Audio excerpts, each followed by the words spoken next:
All right, we're on to day number 3. Sorry, this one's a little long. There are parts of the story that get a little more confusing, but I did write these down. They are on my Facebook, so this is Facebook. This is the story part 3 if you want to go find it. As I mentioned on the day 2 post, my client had filed a motion to modify child support after he found out his ex-wife had dropped out of college and just didn't tell him. So he filed that in November of 2022, and I was trying to get out of the practice of law. I'd represented him since 2017. I had just closed my office building and told everyone I knew that I was moving to Phoenix to pursue comedy. And instead, I got incredibly sick with COVID and ended up staying in a friend's cabin in Dolores for a month. I had moved out of my house. All of my stuff was in storage. I had no idea what I was going to do, and I never made it to Phoenix. My client ended up filing the motion to modify child support on his own because I was supposed to go on the road for a comedy tour January 2023. I told him I could work around some of those dates, but we'd have to schedule his hearings around my comedy dates, and he agreed to that. Janet Crawford had completed paperwork with the proposed child support number, was totally inaccurate, and imputed $0.00 to the mother for income. Like, she didn't have to work. And the mother's in her 30s, just to be clear. So Judge First tried to get us to blindly agree with whatever ridiculous number she submitted. And in fact, like, he continued to just set us on status conferences, preventing us from getting a hearing, which is what my client was asking for. My client filed in November. We didn't get a hearing until April. I think we had 3 or 4 status conferences in between that time, where every time I was just saying, hey, Judge, she's not giving me any paperwork. She's not giving me any documents. I don't know what her financial situation is. I kept filing motions to compel, which the court kept granting, and then refusing to enforce, totally refusing to enforce. And instead of him getting angry at her for breaking his order, he was getting angry at me for asking. He was using exasperated tones with me in the courtroom and basically just tried to get us to just go along with what the department was doing. And I told him, absolutely not. That's malpractice. My duty is to my client, not to her and to you. It's to my client. And I'm entitled to this information, and I'm sorry, but I'm going to have to insist on getting it. She's already lied. Her and the department basically withheld information from my client about her dropping out of school. So sorry, but I don't trust either one of them, and I have to do my due diligence by my client. It's my ethical duty. I could get in trouble for my client for not doing that. I couldn't get disbarred for that. I can't get disbarred for disagreeing with an opposing party, but I can get disbarred for not honoring my client's wishes. So again, like I said, the mother wouldn't give me any discovery documents to be able to prove her income. I filed motion after motion. We had heard that she had OF pages. I can't say that on TikTok or you get banned. And she was renting out her house because she had moved in with her boyfriend. I knew all of these things were sources of income the court can use to calculate child support, and I was allowed to ask for it, but I never got any of it. I got a little bit. I got 2 rental payments that didn't match up to the rent on the lease that she gave me. So we had the hearing in April of 23. Before the hearing, the mom suddenly started claiming that she was medically incapacitated and unable to work due to a cortisol hormone issue. She gave me a letter that was purportedly from a doctor, but it was unsigned. It was riddled with spelling errors, and it had a date of June of 2023 when our hearing was in April. So I knew it was a forgery. I knew mom worked about 10 hours a week in healthcare, and I'm assuming that one of her friends probably did it for her, or maybe she stole letterhead and did it for herself. I don't know. But I contacted her and said, hey, you need to sign a HIPAA waiver for me to get this information and speak to your medical provider. She basically told me to kick rocks, told her I was being invasive. And I said, well, actually, no. The law says you have to do this. It's a material to the resolution of the matter. And if you're claiming that you're medically incapacitated, then I'm going to need to have the proof of that. And then she started claiming I was harassing her by email. A fun tactic that that First loved to use against me. Like, he did that in a number of cases. He would let these women say whatever they wanted about me, and I would be unable to defend myself, even though I had the emails and sometimes filed them into the case, proving that I wasn't doing what these crazy ladies were saying I was doing.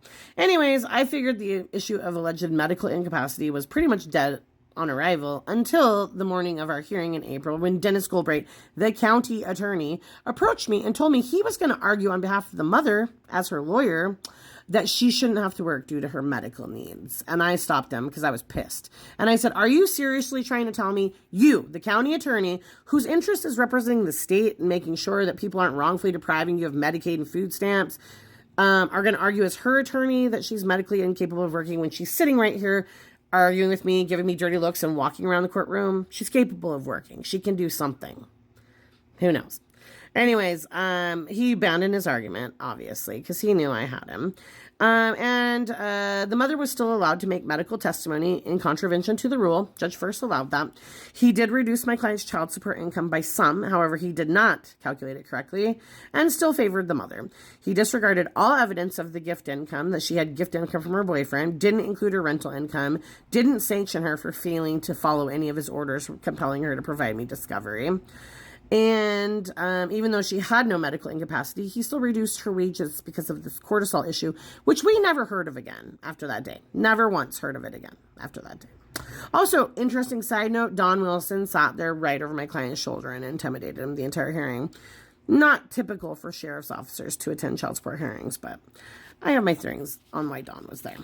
Anyways, the court ruled I could have probably appealed it, but I told my client, listen, this has been going on way too long. This should have been a 1-hour hearing. We've already been in court for 2 hours. The judges set you on 4 other hearings. Like, this is going to cost you a lot of money. So even though technically he didn't calculate it correctly, I would just take it. Take the order, move on with your life. And at the end of the hearing, the judge stopped and asked my client to preliminarily agree to a modification.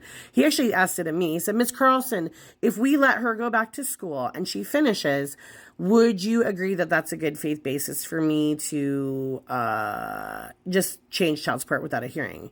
I said, absolutely not. Nope, sure not. Because here's the deal. We want her to go to school. We're tired of her being a deadbeat. We want her to pay her fair share.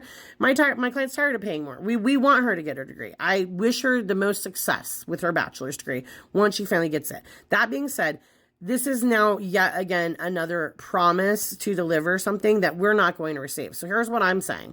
I'm not going to agree to anything unless she provides proof of enrollment. And if she does that, then we might be willing to revisit that. Otherwise, we're going to ask for a hearing and go through this whole rigmarole all again. And so the judge told her that if she wanted to re-enroll in school, she could. She told him she was going to do it May 31st of 2023. And so I figured, okay, cool, we'll cross that bridge when we come to it. Left the hearing. May 31st came and went. Never heard from her in the court system, but my client started having issues because he suddenly started having federal investigators called to his workplace with anonymous claims that he was abusing his children in the workplace. And I laughed. I was like, oh, you know who's who's behind this. I know it says anonymous, but clearly she doesn't want to go to school. We all know what this is about. She's so fucking transparent. We know what this is.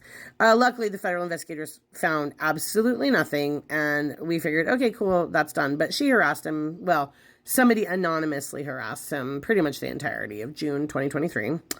The mother finally filed a motion to modify child support with proof of enrollment on July 28th of 2023. And that's when I found out she was only attending 4 college credit hours, trying to say that she shouldn't have to work. Now, I know not everybody has gone to college, but 4 college credit hours is approximately 3/4 of 1 day of school. 3/4 of, 6 hours, 4 to 6 hours of actual in-class time. And I'm like, okay, cool. What about the other 36 hours that she could be working? So we actually were courteous. We offered her 28 hours of imputed income, and she threw a fit over that because she wanted 0. She wanted 0 hours of income. And so at this point in time, La Plata County Child Support Enforcement, who took over after Dolores County had withdrew, they'd been all twisted up with a bunch of lies about me by probably Dennis Goldbright. I don't know for sure. But suddenly I started having the exact same issue with the new county that I had with the old county, where they were trying to be the mother's lawyer, even though that's completely against the rules.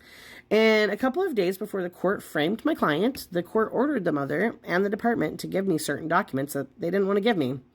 I believe that is entirely part of the basis of why she did this to him. She was lazy and she was pissed off that we were actually making her go back to school and fulfill her obligation or receive less child support. And she was retaliating because she was mad she didn't get her way. So she decided to ruin his life. And stay tuned for part 4. It's a little bit shorter than this one. Have a great one. Bye.